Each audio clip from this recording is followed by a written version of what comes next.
பரந்தூர் விமான நிலைய பிரச்சனை தொடர்பா தமிழ்நாடு முதலமைச்சர் மாண்புமிகு திரு மு.க. ஸ்டாலின் அவர்களுக்கு ஒரு கடிதம் எழுதியிருக்கிறோம். அதை நான் இங்க கொஞ்சம் படிச்சு காட்டுறேன். மாண்புமிகு தமிழ்நாடு முதலமைச்சர் அவர்களுக்கு வணக்கம். பரந்தூர் பகுதியில விவசாய நிலங்களை அழிச்சிட்டு புது ஏர்போர்ட் கட்டுறதுக்கு எதிர்ப்பு தெரிவிச்சு அந்த பகுதியில இருக்கிற பொதுமக்களும் விவசாயிகளும் வருஷ கணக்கா போராடிக்கிட்டு இருக்கிறாங்க. போராட்டத்துல அவங்கள தமிழக வெற்றி கழகம் சார்பா நான் போய் பார்த்தேன். அதுக்கு அடுத்த நாளே மக்கள் பாதிக்காத வண்ணம் விமான நிலையம் அமைக்கப்படும்னு உங்க கவர்மெண்ட் சார்பா ஒரு விளக்க அறிக்கை வந்துச்சு. அந்த ஸ்டேட்மெண்ட்ல 1005 குடும்பங்கள் மட்டுமே பரந்தூரில் வசிப்பதால் விமான நிலையம் வந்தா பெரிய பாதிப்பு இருக்காதுன்ற மாதிரி சொல்லி இருந்தாங்க.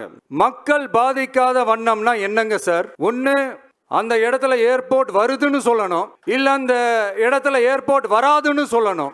ரெண்டுமே அந்த அறிக்கையில இல்ல. வெறும் 1005 குடும்பங்கள்னா உங்களுக்கு அவ்வளவு சாதாரணமா போச்சா சிஎம் சார்? 15,000 மக்கள், அந்த மக்களும் நம்ம மக்கள் தானே. ஏன் அந்த அக்கறையோ அந்த மனிதாபிமானமோ உங்ககிட்ட இல்ல? எதிர்கட்சியா இருந்தா மட்டும்தான் மக்கள் மேல உங்களுக்கு அக்கறை இருக்குமா? நூற்றுக்கணக்கான ஏக்கர் விவசாய நிலங்களை, மிகப்பெரிய நீர்நிலைகளை, ஆயிரக்கணக்கான வீடுகளை, அவங்களோட வாழ்வாதாரத்தை அழிச்சிட்டு அந்த இடத்துல தான் ஏர்போர்ட் கட்டியே ஆகணும்னு என்ன சார் அவசியம் இருக்கு? அப்புறம் எப்படி சார் நீங்க உங்களை மக்களின் முதல்வர்னு நான் கூசாம சொல்றீங்க? இதுல வேற உங்களுக்கும் இந்த பரந்தூர் ஏர்போர்ட் கட்டுற பிரச்சனைக்கும் சம்பந்தமே இல்லாத மாதிரி வேற காட்டிக்கிறீங்க.